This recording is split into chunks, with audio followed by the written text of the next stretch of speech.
Hello everyone, this is Top Romance Stories. Before watching the video, please take 3 seconds to like the video and subscribe to the channel. This will give me more motivation to create more high-quality videos. Thank you all very much and have a great day. The story begins at a boat harbor. Our female lead, Fu Inen, looks around and wonders, where is this? I clearly remember being in the supermarket. Could it be that I've transmigrated? Suddenly, a screen appears, shocking her into exclaiming, "What is this?" The display shows a notification, Apocalypse Game. Congratulations on being selected to participate in the Apocalypse Game. This game will have 9 other players with you. Participate in the survival game. Please strive to survive for 30 days in the game. Fu Inen frowns and asks, "What the hell is this?" "A survival game. I've entered a survival game." The system continues to announce, "Attention, if you successfully complete the game, you will be returned to the real world. If you fail, you will die directly in the game. Please take the game seriously." Next is the festival round. On the ship, there will be 20,000 NPCs playing with you. After reading, Fu Inen says in shock, "Failure means death." Just then, a boss comes over and asks, "Fu Inen, what are you doing standing here like an idiot?" The cargo ship departs at 1 p.m. If you want to bring anything, go buy it quickly. Hurry up. Fu Inen thinks to herself, is this an NPC from the game giving me a mission, urging me to get on the ship? If it's a festival on a ship, then the danger must be at sea. She turns to leave and says, "So if I don't get on the ship and just stand foolishly at this port for 30 days, won't I safely complete the game?" Upon hearing this, the system reports impossible. Any act of evasion or obstruction of the game selection function is considered a violation. If you are warned 3 times and continue to violate the rules, you will be directly eliminated. After reading this, Fu Inen cries out in frustrated anger. She has no choice but to get on the ship, saying, "Luckily, I just got last month's salary card at the supermarket. I'll take this chance to buy some survival supplies." As Fu Inen is holding her card, someone bumps into her, causing the car to fall. She also falls and lets out a cry. The staff member asks, Sorry, are you okay?" She waves her hand, saying, I'm fine. The staff member continues, Sorry. Fu Inen sees a bracelet and calls out, "Hey, young man, you dropped something." She bends down to pick up the bracelet. As soon as she touches it, the system announces, "Congratulations on obtaining the unique special item of the ship festival, the space bracelet. Once bound, the bracelet will stay with the player until the game room ends or until the player dies. Make good use of it, and you will survive longer." Seeing the staff member turn back, she smiles and says, It's nothing I saw wrong. If you're busy, you can go." She says happily, so this is a game prop. It's like getting a pillow when you're sleepy. With this space bracelet, I'm 1 step closer to survival. Fu Inen immediately runs to get food, medical supplies, and water to put into her space bracelet, along with tools. She carries it onto the ship, saying, "So tiring." The boss asks angrily, "Why are you only back now? The ship is about to depart. Quickly go to the back of the kitchen to help out. Shally isn't feeling well today. You'll work in his place." Fu Inen nods after hearing this. After turning around, she makes a face and says, "Got it, uncle. I'll go right after I put my luggage down." Fu Inen goes to the kitchen, pushes the door open, and thinks in astonishment, this person. In front of her is Fu Ichi, working in the kitchen, carving a flower. Fu Inen walks over, waves, and says with a smile to Fu Ichi, "Master Fu, the captain told me to come and help." Fu Inen looks at Fu Ichi and thinks to herself, this game's experience is too good. How can an NPC be so handsome? Fu Ichi says to Fu Inen, "Shally hasn't come out all day. You should take some food to him first." Fu Inen replies, "Okay." As Fu Inen is about to push the food cart away, Fu Ichi stops her. "Wait, I'll go with you." Then, Fu Ichi and Fu Inen push the food cart together to Shally's place. On the way, Fu Inen overhears 2 NPCs talking. "Does anyone know what's in the cargo in Area A3? Who knows? That smell is making me nauseous." Fu Inen looks towards a container in Area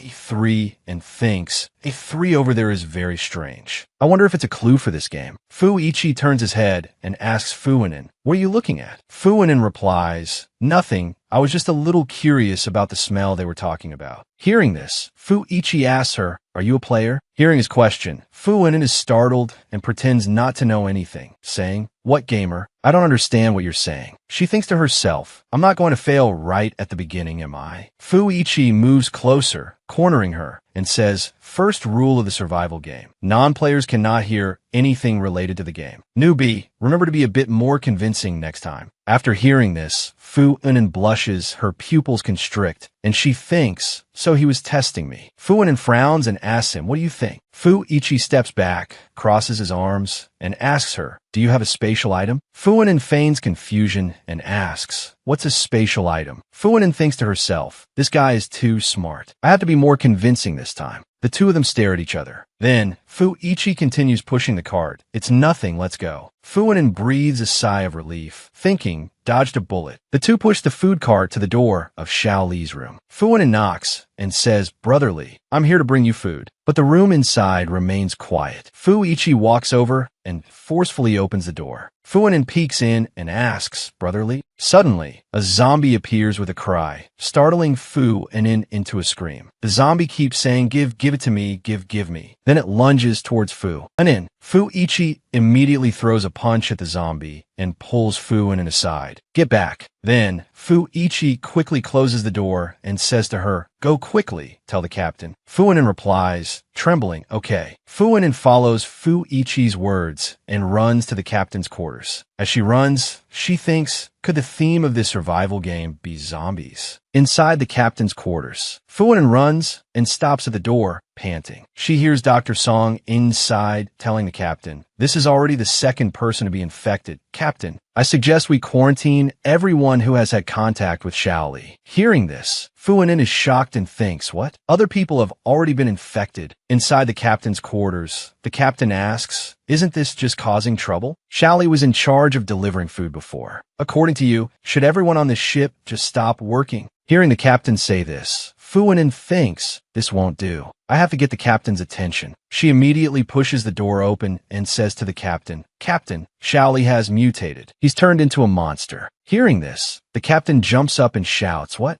kind of nonsense is this?" Fu Wenin exaggerates, feigning fear, "I don't know. Just now, he frantically lunged at me, just like a man-eating monster." "Captain, you should go see for yourself." Hearing this, the captain goes out with Dr. Song. The captain says, "It's just one thing after another all day." Fu Wenin notices a bite mark on Dr. Song's arm. She exclaims, "Dr. Song." Dr. Song gives a bitter smile and says, "I was bitten when I was examining Xiao Li. Don't get too close to me." Fu Wenin nods after hearing this. She goes out onto the deck and muses, "Everyone is at sea now. It's hard to avoid this even if we want to. Is this the insidiousness of the survival game?" That evening, it starts to rain. Thunder rumbles and the sea becomes rough. At this time, in the A3 cargo hold, two players begin their search. One of them asks, "Where was that supply container we found last time? I can't remember where it is anymore." Another person walks to a container and says, "It's over here. Hurry up." Then, they immediately take out a crowbar to break the container's lock. The other players who have been hiding until now refuse to show themselves. "I think we should just look out for ourselves first." The other one laughs and says, "We should have done this long ago. We'll split this batch of supplies between the two of us." As soon as the container opens, a zombie immediately lets out a cry. They rush outside. Seeing this, the two players scream in fear, "What is this thing?" The horde of zombies rushes out and bites the two players, causing them to fall. The flashlight also falls. The two players scream their lungs out, "Help! Save us!" Afterwards, the ship is filled with the clamor of people shouting, "Help! Everyone run! Quick! Open the door and let us in." Fu Wenin, who is sleeping, hears the screams of "Run! Help!" and sits up, asking what's happening outside. She pulls back the curtain and sees a group of people running and screaming, "Run away! Help!" Fu Wenin is bewildered by the sight. Just then, a person bangs on her door. "Hurry, open the door and let me in." Before he can finish speaking, a zombie leaps and bites him. Blood splatters on the glass door. Seeing this, Fu-Inen is so scared she curses. After that, she immediately closes her room's curtain. Fu-Inen gets properly dressed, locks her door tightly, and then pushes all the heavy objects she can find to barricade the door. A series of cabinets and chairs are placed in front of her door to prevent zombies from breaking in. After finishing, Fu-Inen smiles and says, "Thankfully, I planned ahead and finished barricading the door. Otherwise, I definitely wouldn't be able to stop this horde of zombies now." Suddenly, a noise comes from the air vent above her door. Seeing this, Fu-Inen is startled and asks in fear, "Are these zombies' IQs that high? They even know how to crawl through air vents." As the noise gets louder, Fu-Inen backs away. The vent cover is pushed down. Fu-Ichi jumps down from the air vent, landing perfectly. Fu-Inen asks in startled surprise, "Master Fu." Fu-Ichi turns to Fu-Inen and asks, "Do you have food and water?" Fu-Inen points to the table next to her and says, "Over there." On the table are fruit tarts and a few bottles of water. Fu-Ichi politely says thank you, then walks over, opens a bottle of water, and gulps it down. Fu-Inen asks him blankly, "Master Fu, did you come here from the kitchen?" Fu-Ichi nods and replies, "Yeah, a small group of players has taken over the kitchen. All the supplies are under their control." He takes out a gun and starts cleaning it. Seeing the gun in his hand, Fu-Inen thinks in fear, "A gun? Where did he get a gun?" Fu-Ichi continues to sit and drink water. Seeing this, Fu-Inen thinks to herself, "Why does Master Fu look like he wants to take over this place?" Fu-Inen sits on the bed and asks,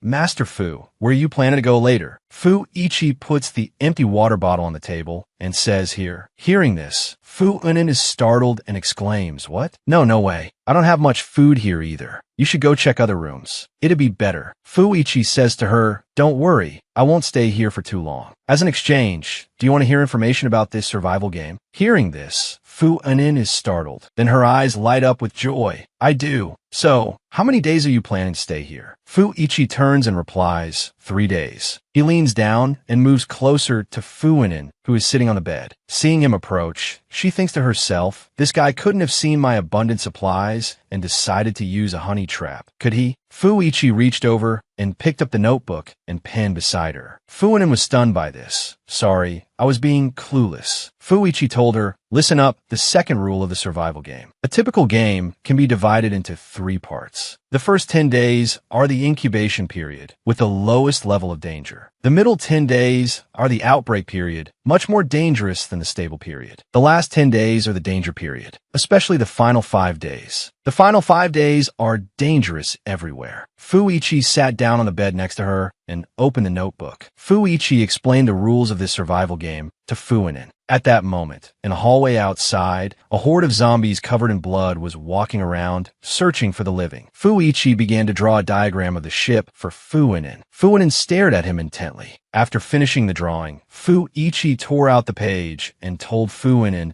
"I suggest you take advantage of the current incubation period to train your physical fitness more." After hearing this, Fu-Inen nodded. "Okay, thank you." Fu-Ichi stood up and replied, "No need to thank me. Just remember to prepare the food I'll be eating for the next 3 days." At that moment, someone outside screamed, "You can't do this." Startled, Fu-Inen pulled back the curtain to look and saw a man outside, banging on a door and shouting help. Just like that, because he was shouting so much, he attracted a swarm of zombies. The zombies immediately bit into the man's flesh. After watching, Fu-Inen closed the curtain and asked Fu-Ichi what happened again. Did the group from the kitchen force those living people outside? Fu-Ichi answered her, "There's a team of 4 in the kitchen. They're doing this to find a spatial item." After saying that, Fu-Ichi turned around. After listening, Fu-Inen asked doubtfully, "Spatial items again? Is that what you asked me about before?" Fu-Ichi replied, "Correct." The third rule of the survival game. A person with a spatial item has a high chance of survival according to the game's laws. A spatial item cannot be directly stolen, but if the player who has it dies, it can be acquired by another player. After saying that, Fu-Ichi turned to look at Fu-Inen. After listening, she asked doubtfully, "Is that so?" And she pulled down her sleeve to hide the spatial bracelet on her wrist. She thought to herself, humans are truly much scarier than zombies. Luckily, I haven't revealed that I have a spatial item. At this moment, Fu-Ichi stepped onto the table and jumped up to the air vent above. Seeing this, Fu-Inen asked, "Are you leaving already?" Fu-Ichi smiled and asked her, "What's wrong? Did you want us to sleep in the same bed?" Upon hearing this, Fu-Inen immediately said, "Boss, go slowly. You must be careful and stay safe." After hearing this, Fu-ichi fell silent. Fu-inen turned around, brought a bag of noodles up, and gave it to Fu-ichi, saying, "Oh right, this is for you." Fu-ichi took the bag of noodles, paused, and then reminded her, "Let me give you a piece of advice. I suggest you don't be too kind." After saying that, he turned around. Below, Fu-inen thought to herself, "What's so kind about it? I just see that you're a very experienced player and want to save you. That's all." After seeing that he had left, she turned to the refrigerator, opened it, and smiled. "It's good that he's gone now. Since I don't want to reveal my space, I have to put something in the cabinet." She snapped her fingers, and bread, sausages, fruit, and a bottle of water moved from the space in her bracelet into the cabinet. After looking at her arrangement, she said happily, "Okay, perfect." That evening, while Fu-inen was sleeping, she heard a ringtone. "Beneath my feet are lush green hills. The vast sky is my love." Hearing the ringtone, she shot up and asked, which idiot forgot to turn off their alarm clock? The zombies, hearing the ringtone, shuddered and ran towards the room the sound was coming from. The whole horde crowded together, trying to push the door open. The door on the ship, unable to withstand the force of the entire zombie horde, was pushed down. The whole horde immediately rushed into the room. The people inside the room, seeing the zombies suddenly appear, screamed in terror, "Help, help!" Witnessing the whole scene, Fu-inen thought fearfully to herself, "It seems the room doors can't withstand a zombie attack." So, Fu-inen turned around, took out her notebook, and began to write down her observations. Zombies, normal vision, not afraid of light, extremely fast, no sense of pain. Zombie strength is immense. Fu-inen wrote down everything she had concluded about the zombies over the past few days in the notebook. Day 5 of the survival game. Fu-inen calmly cooked noodles. When the noodles were boiling, she started to unwrap a sausage, slice it, and drop it into the noodle pot. She said happily, "If I just had some cilantro, these noodles would be perfect." A fragrant aroma wafted up. At that moment, in another room, 2 men were eating steamed buns. One of them angrily threw his steamed bun away and cursed, "Damn it, I'm here gnawing on steamed buns while someone outside is cooking noodles. Just wait until I get out. I'll definitely kill that person." Cooking noodles. The other person next to him spoke up, We can't just keep waiting here, or we'll starve to death sooner or later." The one who had thrown the bun asked, "You have a plan?" The other man gave a vile smile and said, "Originally, no, but now I do." At this time, Fu-inen was in her room, eating noodles and drinking, looking very happy. Just then, there was a loud thud. Someone had thrown a phone with a ringing alarm in front of her door. She pulled back the curtain, saw it, and cursed, "Damn it, who's so immoral?" The zombies heard the ringtone and immediately turned around. Fu-inen saw 2 people taking that opportunity to escape. She cursed angrily, "Those lunatics are using me to lure the zombies." Hearing the ringtone, the horde of zombies immediately rushed towards her door. Seeing this, Fu-inen was startled and said, "This is bad. If this keeps up, the door will definitely be broken down." Fu-inen immediately took out a spray can. As she sprayed, she thought, "I can't let these things smell the scent of humans." However, the pile of things she used to block the door couldn't withstand the strength of the zombie horde. She was terrified. "Crap, this isn't working either." She thought to herself, I'm screwed. She immediately grabbed her clothes. A wise person knows when to retreat. Time to escape. She immediately used all her strength to climb up into the air vent. As soon as she climbed up, she ran into Fu-ichi. She called out, "Master Fu." He asked her, "What are you doing?" She urged, "Run quickly. It's not safe here anymore." He grabbed her hand. "Stop pushing. I'll go down and take a look." Fu-ichi jumped down from the air vent to the floor. Seeing this, Fu-inen let out a startled cry. Just as Fu-ichi landed, the horde of zombies managed to push the door open and get inside. Fu-ichi immediately drew a gun and shot at the zombies, causing them to fall on the spot. Fu-ichi then sprang up and kicked the zombies back outside. His strength completely overwhelmed them. Then he went outside, picked up the phone that was ringing, and threw it in another direction. After that, he calmly locked the room door. The horde of zombies followed the ringing and continued to run off. After dealing with the zombies, Fu-ichi took out a handkerchief to wipe his hands, looking incredibly calm and composed. Seeing this, Fu-inen was amazed and thought to herself, "That was as smooth and fluid as flowing water." She gave a thumbs up. "Amazing, truly amazing." Then she took out the insect spray and started spraying it around. Seeing this, Fu-ichi frowned and asked, "What are you doing?" Fu-inen replied, "I'm masking the scent. These zombies are evolving." After hearing this, Fu Ichi asked. Their sense of smell has evolved. As he asked, he picked up the container of noodles and started eating. She replied yes. Turning to see him eating her noodles, she said, Master Fu, those are my leftover noodles. Fu Ichi heard her, but said nothing and continued to eat the noodles. Then he slurped the noodles and spoke up, it's fine. Continue. Fu Unin picked up her notebook. I previously recorded that the first person to get sick on the ship was Mr. Lee. He was already infected with the virus before we set sail. The time we delivered food to him was probably his second day on the ship, so the virus's incubation time for Mr. Lee was 2 to 2.5 days. But this morning, another person was bitten, and after only 4 hours, he turned into a zombie. She held the notebook out to Fu Ichi. Fu Ichi said, You, on the other hand, remember things very meticulously. Based on your records, in a few more days, this room might not hold up anymore. We have to find another place soon. She smiled and said, Master Fu, actually, I've had a rather immature idea. After hearing this, Fu Ichi said, if it's already immature, then you don't need to say it. Hearing this, she thought angrily to herself, well, I'm definitely going to say it now. She cleared her throat and said, actually, I've counted the zombies outside. There are 169 in total. If we could team up and attack, killing 20 a day, gradually, there shouldn't be a problem, right? Fu Ichi sat on a chair and replied, if you can convince that group in the kitchen to come out and risk their lives together, then this plan is barely usable. She exclaimed so. Just then, someone shouted, damn it, who lured all the zombies over here? Quick, block them. Fu Unin pointed outside the door and asked Fu Ichi a moment ago, did you throw the phone towards the group in the kitchen? Fu Ichi nodded and said, Seeing this, Fu Unin asked in surprise, did you do that on purpose? After hearing her, Fu Ichi said nothing and just whistled leisurely. Fu Unin sighed and thought to herself, there's no chance for an alliance this time. Fu Ichi stood up, picked up a backpack, and handed it to her. Today is the third day. The noodles from just now count as one portion. Just give me a little more water, and that'll be enough. She happily hugged the supplies and gave them to him. This is all for you. Fu Ichi said to her, I'll give you one more piece of advice. The fourth rule of the survival game. This is a solo game. Don't ally with anyone easily, and don't trust any outsiders. After saying that, Fu Ichi pulled up his backpack, slung it over his shoulder, and climbed onto the chair. Before leaving, Fu Ichi turned back and spoke, I'm leaving. I hope we can both survive to see each other again. Day 15 of the survival game. Zombies appeared more and more frequently. They walked all over the hallways, making rustling sounds. At this moment, Fu Unin was lying in her room, thinking to herself, the outbreak period is dangerous, just as expected. Today I used up a whole can of insect spray and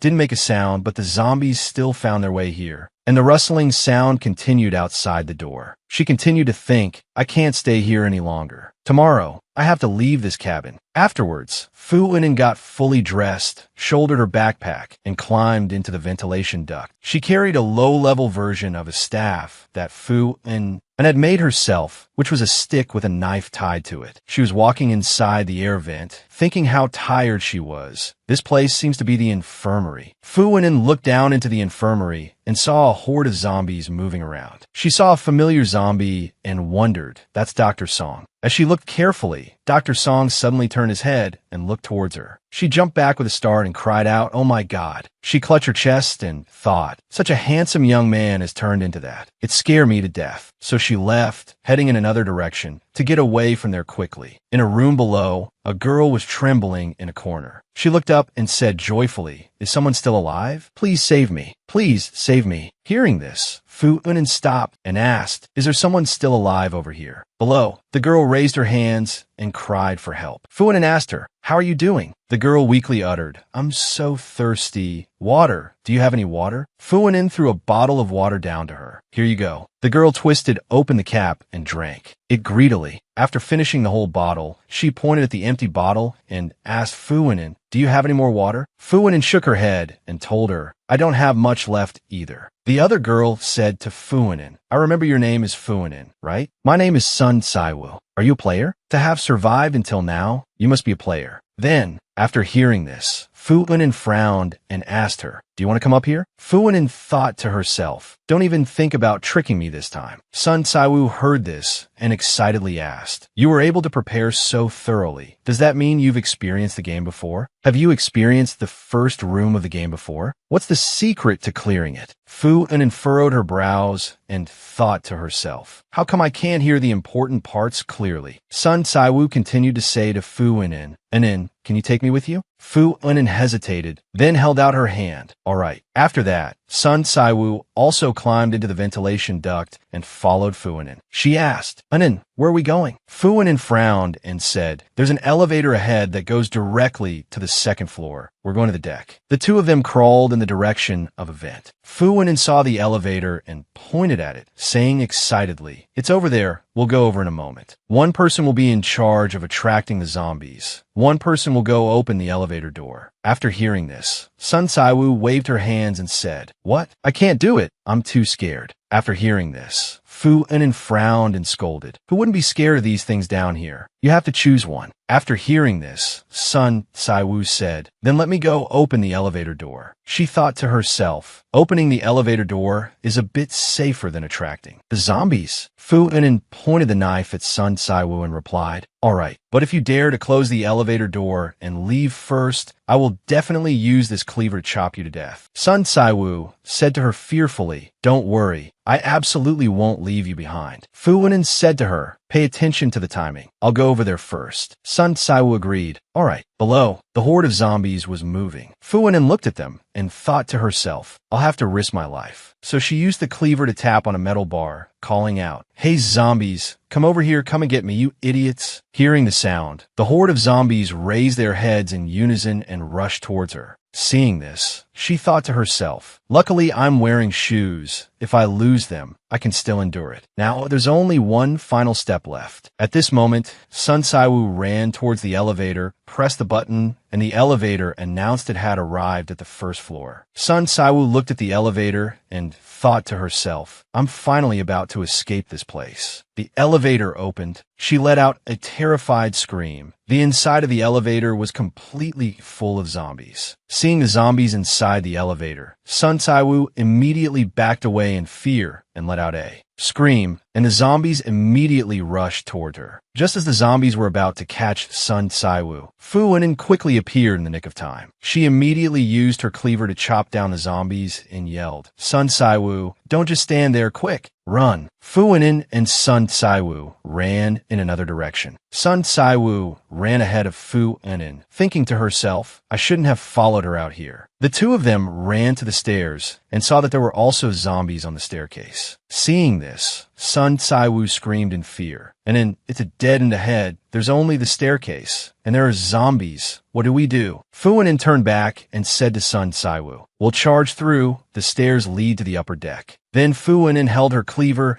and slashed at the zombies. Get out of the way. Follow me. Fu Wen used her cleaver to run up and slash the zombies, blocking the way. Sun Saiwu screamed in fear. There are too many zombies. Hurry up and run. Hearing her being so noisy, Fu Wen thought to herself, so noisy. This way, zombies from other places will be attracted over here by her. Fu Wen ran to the front. We're here. She reached out to open the door and saw that the door was locked, thinking to herself, the door is locked from the inside. What do I do? Am I still this unlucky today? Sun Saiwu clung to Fu Wen in fear. Fu Wen, what do we do now? They're about to catch up to us. Fu Wen scolded her. Sun Saiwu, don't pull on me. Go hold back the zombies below. Let me find a way to open the door. Then, as she was about to use the cleaver to pry the door open, she saw the door open from the inside. Fu Wen said happily, the door is open. Unexpectedly, Sun Saiwu forcefully pulled her back and shouted, I'm going first. Sun Saiwu threw her towards the zombies. She screamed, Sun Saiwu. Just as she was about to fall into the horde of zombies, she thought, I'm done for. Then suddenly, Fu Iji came out, reached out, and pulled her into his arms, then took out a gun and shot at the zombies below. The zombies below were all killed by the gun. Fu Iji pulled her onto the ship's deck. She slid down and exclaimed, I almost died. Seeing this, Sun Saiwu said,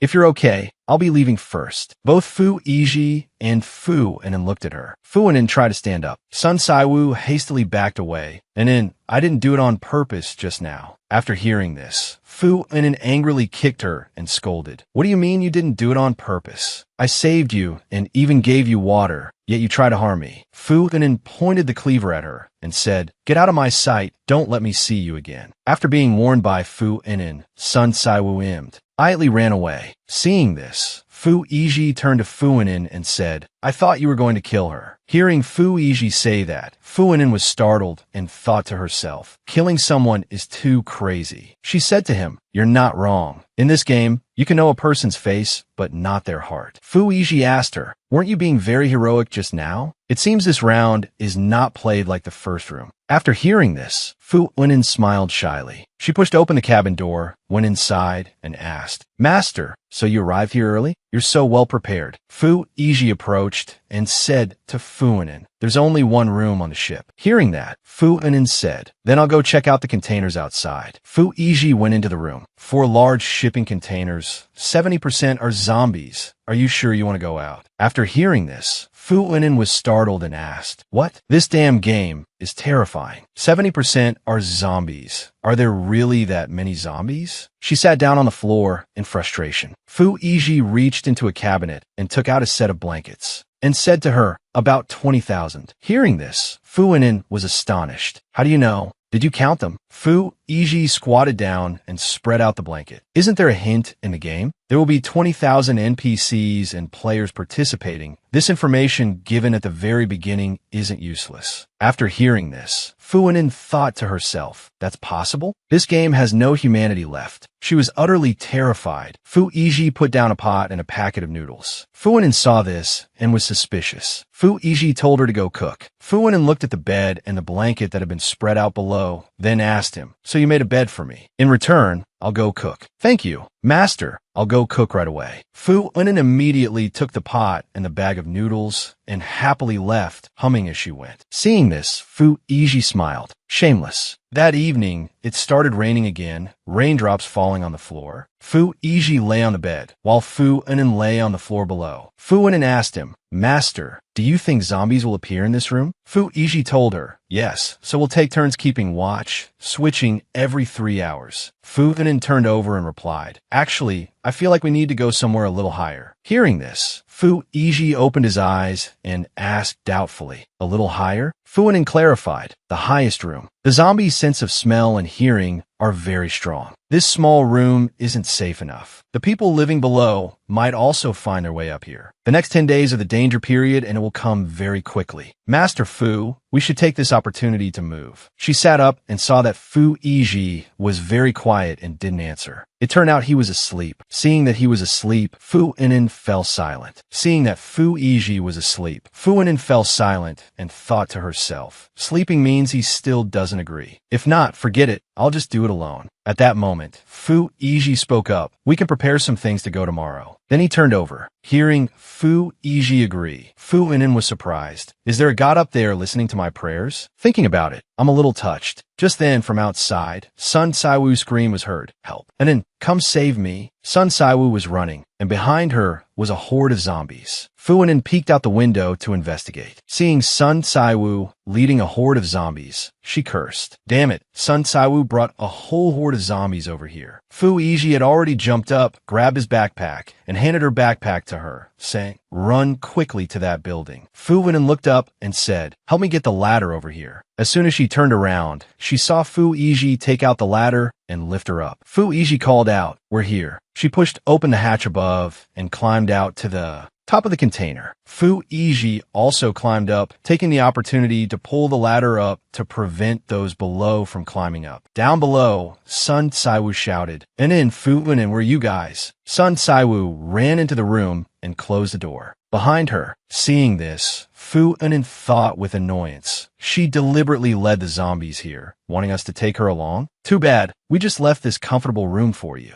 At this moment, the glass of that container room was shattered by a gunshot. Seeing this, Sun Saiwu screamed. The zombies took the opportunity to break the glass and rush inside. Sun Saiwu backed away in fear, screaming, Help! But she was caught and bitten by the zombies that rushed in to death. Seeing this, Fu Inen was startled, turned around, and asked, Did you fire the shot? Fu Yiji was holding the gun, smoke still rising from it, and said to her, She has done this kind of thing twice. Do you really want to let her harm you, eh? Third time? Fu Wenin replied seriously, of course not. Master Fu, you did the right thing. Fu Yiji said to her, let's go. Fu Wenin obediently replied, yes. Fu Yiji jumped across the containers, but saw that he couldn't jump any further. He stopped and ordered, bring me the ladder. Fu Wenin brought the ladder to him. Fu Yiji set up the ladder and told her to watch their surroundings. I'm going to cross to the opposite container. If the situation is bad, I'll come back. She replied, yes, please be careful. Fu Yiji set up the ladder and crossed to the opposite container to investigate. Fu Wenin was extremely worried behind him. Fu Yiji very carefully opened the container door to investigate. Seeing a zombie rushing out at him from inside, he immediately dodged. He quickly ran back to the previous container and pulled the ladder back. The zombies just fell from the top of the container. Fu Wenin asked worriedly, Master Fu, are you alright? Fu Yiji said again, let's go. We'll continue upwards. He proceeded to open another container and again saw a zombie rush out, and they just fell down as well. Fu Yiji and Fu Wenin kept running. Fu Wenin followed Fu Yiji and climbed onto a container. She saw Fu Yiji open yet another container, causing a horde of zombies to rush out. They were about to rush towards Fu Yiji, but he quickly pulled the ladder back,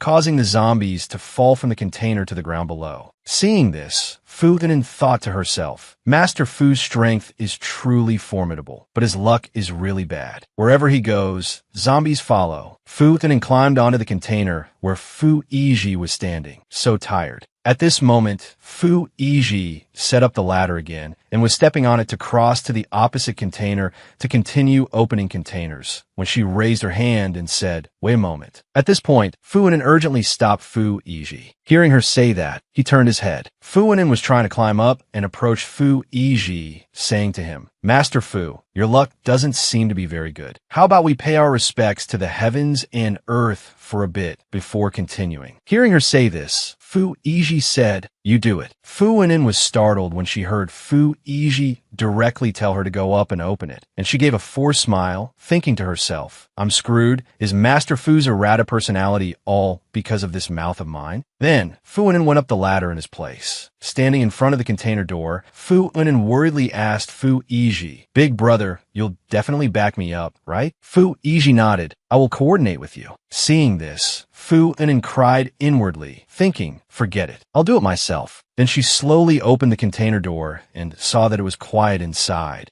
and there were a lot of goods. So she asked joyfully, there's so much stuff in the container? We've struck it rich. Fu Yiji walked in with her and said, this is a resource point. Every time the game starts, quite a few players gather here to scavenge. Fu Wenin was moved and hugged a box of food. I'm so moved. I can finally get a good night's sleep. And just like that, she fell asleep on the crate. Seeing this, Fu Yiji was silent for a moment, then took off his backpack and sat down to keep watch with her. The survival game had reached its 20th day. Below, hordes of zombies were milling about. On top of the container, Fu Wenin opened 15 cans of food, using alcohol fuel to heat them up. Then she happily added some water. Fu Yiji opened a box, and inside were many guns. She thought to herself, so many guns. If my combat power value were maxed out, I could charge out with this pile of guns. It's a pity my strength is limited. Fu Yiji called her over. She walked over confused. He handed her a gun, explaining, this is a 9mm pistol. The magazine holds 16 rounds. Take it. With that, he placed the item in her hand. Fu Wenin took the gun from Fu Yiji's hand and asked in astonishment, Master Fu, this gun, are you really giving it to me? Fu Yiji told Fu Wenin, put away, don't play with fire. Fu Wenin held the gun. Her eyes lit up and she happily lavished praise on Fu Yiji. Master Fu, you're so handsome. I'm a gun owner now too. Holding the gun, Fu Wenin was so happy she twirled around like a child who had received a gift. Seeing this, Fu Yiji smiled, noisy. At that moment, below on the ship's deck, a group of armed men pushed open a door and ran in. Keep up. These people were panting heavily when they arrived. Suddenly, someone in the group shouted,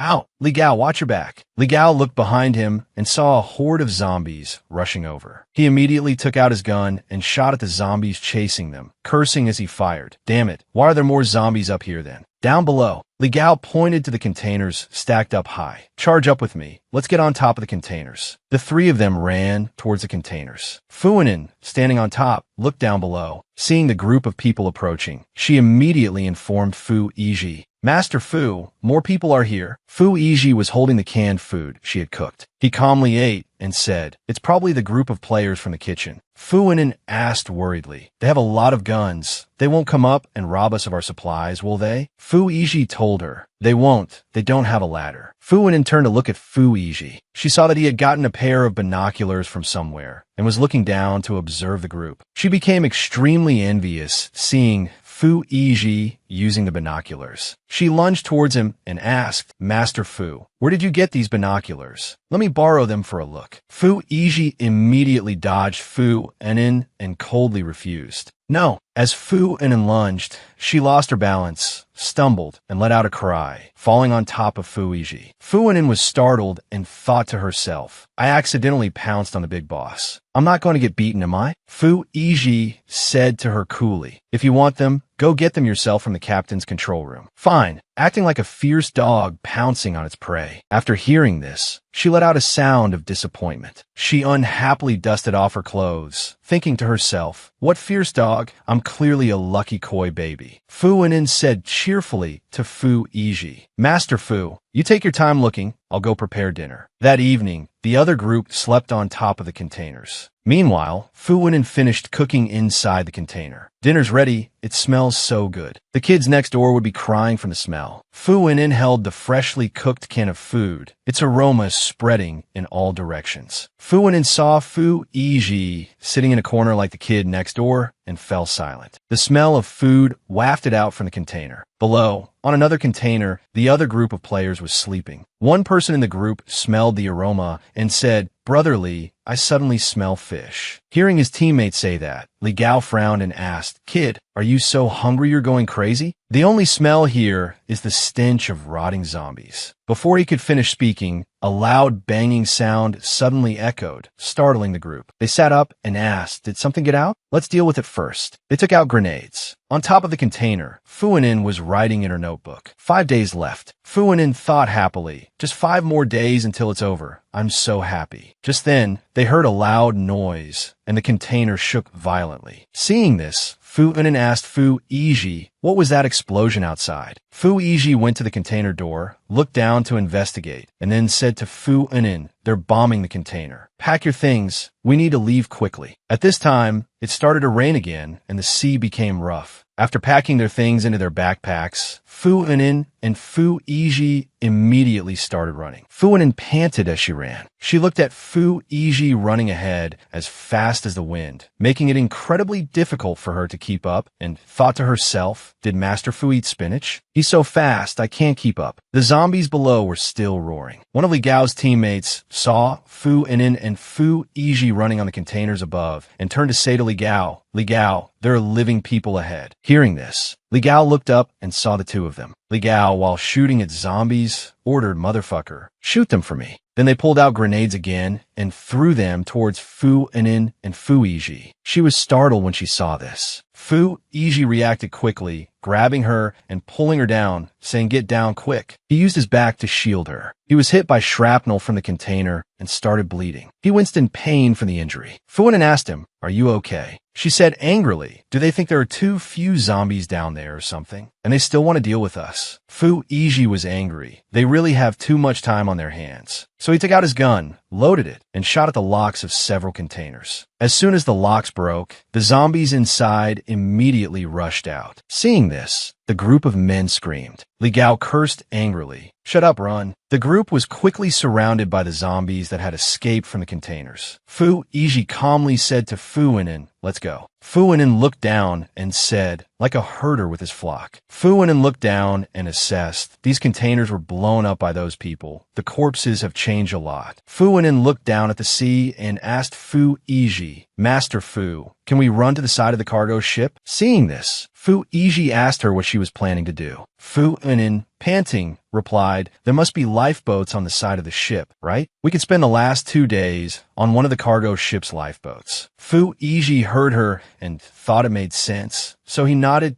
"Go to the right. We'll run across." Then Fu Yiji and Fu Weinin ran towards the side of the ship. Fu Weinin found herself running faster than Fu Yiji and wondered to herself, "Why am I running faster than him?" When she reached the edge, she stopped, stepped back, and looked down at the sea below, thinking, This feels like being on top of a 5-story building. Fu Yiji immediately approached Fu Enin and told her, use both hands to protect your head. When you hit the water, turn your body and dive down. Jump. After giving her instructions on how to jump, Fu Yiji immediately pushed her off. As she was pushed, she cried out, jump, jump, jump, jump. Let me prepare a little first.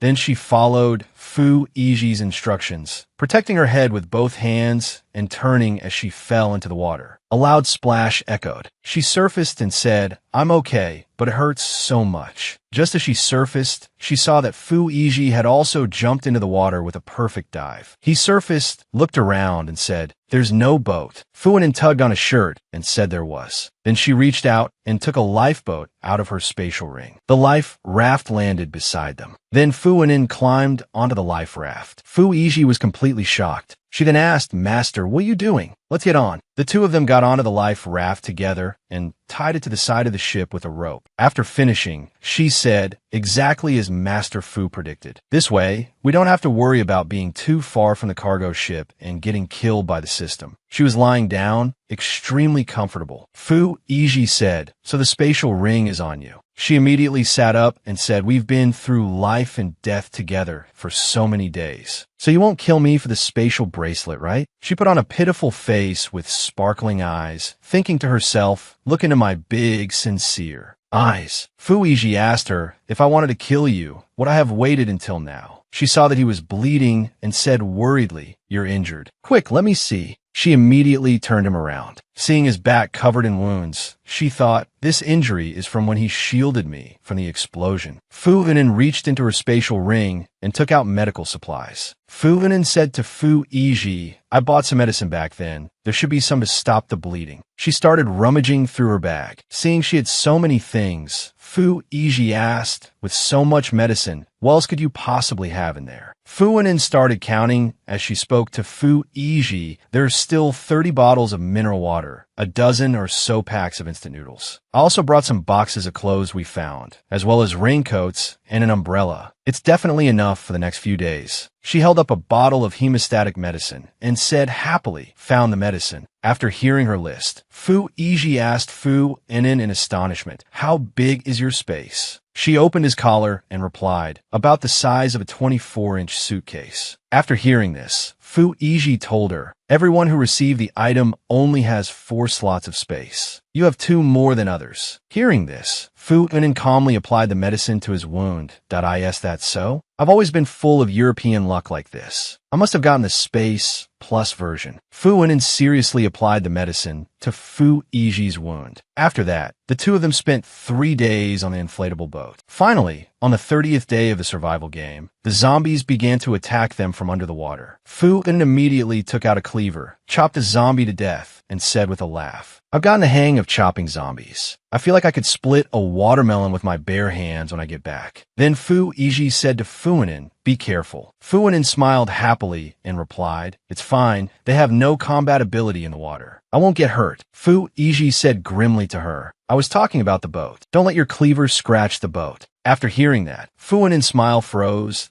I made you worry. How embarrassing. Just then, the system notification appeared again for Fu Yiji and Fu Enin. You have survived for 30 days. The boat party game round has been successfully cleared. You will receive 10 points and will be qualified to become. Seeing this, Fu Enin exclaimed, Master Fu. As soon as Fu Enin turned her head, she saw that the game space had disappeared. Fu Enin returned to the real world. She opened her eyes. Finding herself standing in a bustling, noisy supermarket, she asked in shock, I'm back. At this moment, the manager came over and said, Fu Enin, there's a delivery for you outside. Go get it. Fu Enin replied, okay. After checking the order, she thought to herself, was I dreaming before, or was I hallucinating? Just then, someone walked by and bumped into the cargo box. Seeing this, Fu Enin was startled and exclaimed, Sun Saiwu. Fu Enin saw Sun Saiwu just walk straight out into the street. Startled, she called out, hey. Then a truck hit Sun Saiwu, killing him on the spot. Seeing this, Fu Wenin was startled and horrified. Afterwards, Fu Wenin returned to her university dormitory, sat in her spot, and anxiously thought to herself, Sun Tsaiwu is dead. That game actually kills people. Suddenly, the system screen appeared again. She thought to herself this. The system notification on it read, "Congratulations on passing the first challenge of the game. The second round will begin at 9:10 a.m. in 3 days." There, after reading, Fu Wenin's face turned grim. It appeared again. The system changed again. Text appeared on the system panel. Name, Fu Wenin, serial number, 211136. Level 1, accumulated points, 10. Just then, a burn mark appeared on Fu Wenin's wrist. After the flame disappeared, the number 211,136 appeared on her hand. She was horrified after seeing it. At this moment, her phone screen lit up. A system notification reminder appeared on it. New application, download complete. Click to see more details. She picked up her phone and thought to herself, what the hell is this? This game has an app too? She clicked on it. Inside the system, there was a notification. Passerby highly asked, "This death game round, how will you get through it? You're a scary person. Zombie transporter, where have you all been living for the past 10 days? In survival, I am your dad said. To vent my anger, this coward almost died. Don't let me see you again."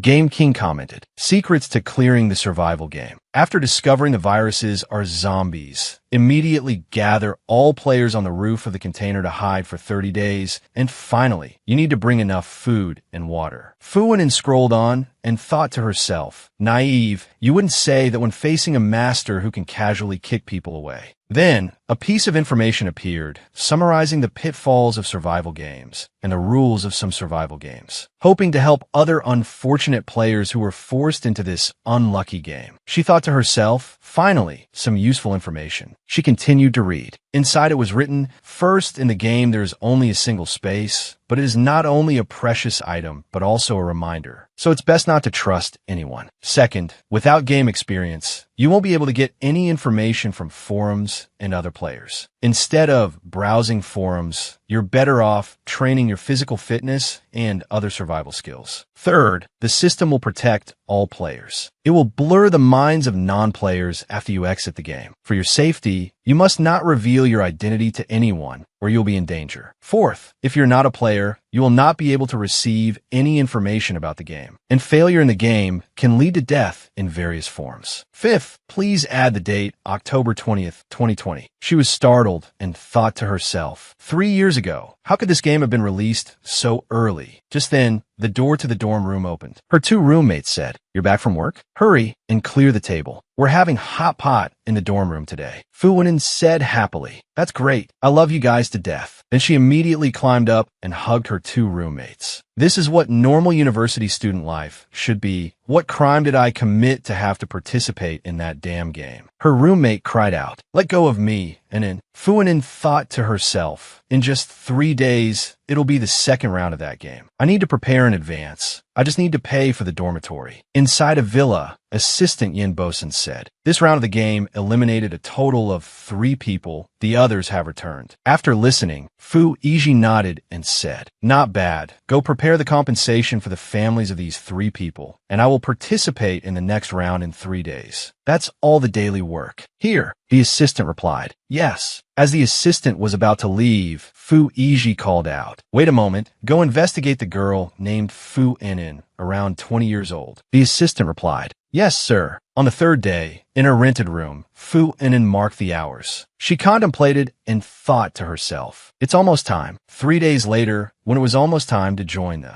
game, Fu Enin looked at the clock and counted down silently. Her real space disappeared. In its place was a fantastical game space. She arrived in another land. On a banner was written, "Welcome to Highly City." The streets were extremely noisy and bustling. The system displayed a game notification panel. This round will have 200,000 NPCs and 9 players along with you. Try to survive for 30 days. Current game round, Highly City. Highly City is the most famous tourist city on the coast with beautiful scenery and suitable temperatures, welcoming tourists from all over. Fu Wenin stood in the middle of the crowded city, with people coming and going, feeling stuck and thinking to herself, "What should I do now?" find a place to stay, or then she realized something and said, no, I must stock up on supplies first. So Fu Wenin immediately ran to a convenience store to buy instant noodles, cereal, and water. After calculating the bill, the shopkeeper said, the total is 520 yuan. Fu Wenin was shocked and asked, what? You're selling me this much food for 520? The shopkeeper laughed and said, well, you can go try other places and see. Our price is the cheapest around here. Fu Wenin then said to the shopkeeper, never mind, I'll buy it. Is there any cheap place to live around here? The shopkeeper said, while counting the money, yes, as it happens, I have a place for rent that's quite cheap, only 1,000 yuan a month. What do you think? After hearing this, Fu Wenin fell into a sorrowful silence. Unexpectedly, the biggest difficulty in the game this time was actually money. Fu Wenin went outside. The sun felt like it was scorching everything. She thought to herself, the money I earned from work before is all spent. Now I have to quickly think of a way to make money. Just then, a commercial vehicle passed by. In front of her, the vehicle stopped in front of a pharmacy, and workers were helping to load boxes of medicine onto the vehicle. Seeing this, Fu Wenin lamented, oh, making money is so hard. She then prayed, oh Lord, grant me an ATM with endless money. In the vehicle, Fu Yiji sneezed. A worker saw this and asked, Mr. Fu, have you caught a cold? Fu Yiji said, I'm fine. Just drive after the goods are loaded. Up. Fu Wenin continued walking. She panted as she walked. No wonder the shopkeeper was so eager to rent out the house. This place is too far. She arrived at a shop on which was written Ami raincoats. Stall for sublease. Clearance sale at low prices. She exclaimed in surprise. Clearance sale, here I come. Fu Wenin happily ran straight into the shop. She carefully observed each item. The female shopkeeper came over and said, little girl, can you buy a bit more? We have a 50% discount here. At this moment, a bracelet appeared on the rack. She cried out, that is, she reached out and touched the bracelet. The system announced, congratulations, you have obtained a special item, the space bracelet. Once this bracelet is bound, it will follow the player until the game ends or the player dies. Fu Wenin held the bracelet in her hand and thought to herself, no wonder Master Fu couldn't recognize it when I wore this bracelet before. It turns out the appearance of space items is different each time. Fu Wenin turned back and said happily to the shopkeeper, ma'am, I want this. The shopkeeper smiled and said, okay,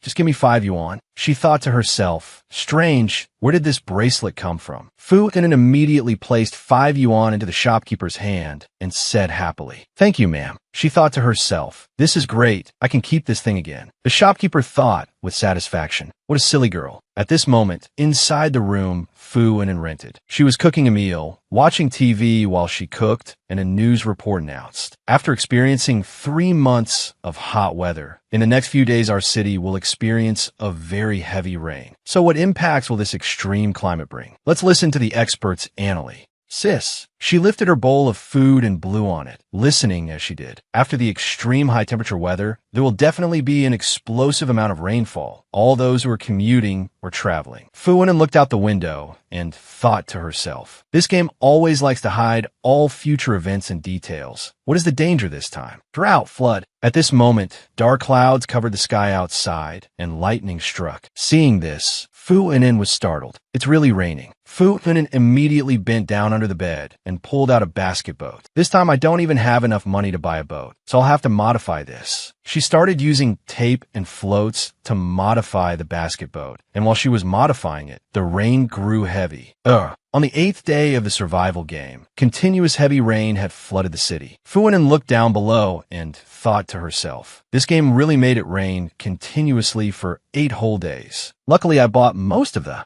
materials. The TV announced, after 8 days of torrential rain, Haili City is about to face the biggest storm in its history. We can now see that the wind is already very strong. At this moment, the screen suddenly went black. The power in the room suddenly went out, and the room was plunged into darkness. Seeing this, Fu Wenin was startled. Power outage. Just then, a crashing sound rang out, frightening her. Fu Wenin approached the door, slowly and cautiously, and asked, who's outside? A man's voice said, hello, young lady. I'm an employee from the Community Street office here to conduct a population survey. Fu Wenin said nervously, population survey? There are 2 people in our house, me and my older brother. The man outside laughed and asked, really, 2 people, I've only ever seen you, never your brother. Fu Wenin fumbled for a knife and said warily, My brother doesn't usually go out. He's in the bathroom right now. Fu Wenin thought to herself. I saw him a few days ago. I remember someone staring at me. The man continued to lean close to the door and said, "All right, you can open the door. I have to come in and check the facilities inside. If anything is damaged, we can send someone to repair it promptly for you." She replied, "No need. Nothing in our house is broken." She held the knife, ready to strike the guy at any moment. The man sneered and then immediately started breaking down the door. The man slammed the door hard. A ferocious bang echoed, shaking the whole room. Fu Wenin was startled, and quick as a flash, she grabbed her backpack. Her eyes lit up with determination. She shouted through the door, her voice both cold and wary. "Why are you breaking down the door? I don't want to get involved with you." As she spoke, she stepped back, tightly gripping the knife and pointing it forward defensively. The man slammed the door again, the banging growing more and more intense. He had the look of a thug and smiled sinisterly, his hoarse voice echoing in. "And then be a good girl and listen to Uncle. Uncle cares for you." Outside, the floodwaters rose layer by layer, reaching the second floor, the sound of water trickling through the door crack, resonating with the thundering rain on the roof. It made the atmosphere even more suffocating and tense. Without a moment's hesitation, Fu Wenin threw open the window and jumped out. Her hands gripped the rope she had tied from the bed to the ground earlier. The cold rain lashed her face, each heavy, slippery drop threatening to break her resolve. As she climbed down, she muttered contemptuously, "Your mother dotes on your sister, I'm sure. Shameless pervert." Outside, it was pouring rain. The water had flooded the entire street, turning it into a shimmering, murky ocean. And then looked at the bracelet she had put on earlier and breathed a sigh of relief, feeling lucky for her thorough preparations. She clenched her fist and thought to herself, "If it weren't for this rope and boat, I'd be trapped by now." Decisively, she jumped into the prepared rescue boat. The oar struck the water's surface firmly, creating ripples. The man on the floor above shouted down in a furious rage, "Fu Wenin, you think you can run?" In response, and then calmly turned back, raised her middle finger in contempt, and smiled smugly. "Bye-bye, you pervert." She smiled to herself, pleased with herself. "This is just too funny. No one can catch me." The small boat cut through the murky water, weaving its way through the flood that had turned the city into a vast expanse of water. She looked at the water level and mused. Is it already the 10th day? The water has risen 5 to 6 meters. Of the familiar scenery, only rooftops submerged in water remain. Seeing the police station from a distance, and then paddled faster, hoping there would be someone inside to get more information from. Pulling a float behind her, she went inside and called out loudly, "Is anyone here?" Walking past the secretary's office, she carefully opened the door. From one end to the other, there wasn't a single soul. The space was strangely silent, but her eyes stopped on a corner of the room. A boat was already prepared. She was surprised and thought to herself, "Someone is clearly here." Gently pulling the police boat outside, and then silently prayed that no one would discover her. Temporarily borrowing this boat, she turned to look at a police jacket hanging nearby and mumbled, "Sorry, officer, I'm just going to have to use this boat. But it would be even better if there was a gun." Before she could finish her sentence, she suddenly saw a gun in the police jacket's pocket. Her eyes lit up and she exclaimed happily, "Worthy of my lucky charm." By the second day, sitting in the boat for too long, surrounded by the cold floodwaters, her body began to feel exhausted. She told herself she had to find a warmer place. Recalling a recent news report, she remembered a mention of a nearby city hall. Looking into the distance, she saw the silhouette of the building, so she hit the gas and sped towards it. With a crash, her boat smashed straight into the building's glass door, which came shattering down. Fu Wenin quickly covered her face to avoid the flying shards of glass. After crashing violently into the building, Fu Wenin sighed, beads of sweat on her forehead. The people in the city hall immediately surrounded her. Someone shouted loudly, the cry echoing through the silent space. The whole crowd was like a pack of wolves surrounding its prey. Yi Zhangfei looked at Fu Wenin with a stern face and said coldly, "Little sister, you certainly made a grand entrance." Fu Wenin looked at the people around her, her guard rising. She took a step back, a calculating glint in her eyes, ready to deal with any situation. If anything happened, she would bolt immediately. "Sorry, I didn't know you guys had already occupied this place. I'll leave right away," she said, her tone soft but with an underlying firmness. Hearing this, Yi Zhangfei immediately stepped forward and took her boat himself. He smiled slyly. "What are you saying, little sister? The city hall belongs to the people. How could we dare to let you leave?" Then Yi Zhangfei turned back and said to his men behind him, Wang, Hu Lu Yang, find something to repair the broken window. Fu Wen observed the situation before her and lamented internally. It's over. There's definitely no escaping this time. Then he automatically extended his hand and introduced himself. My name is Yi Xiaofei, and you are a little sister? Fu Wen didn't bother to shake his hand. She pulled her boat away and said coldly,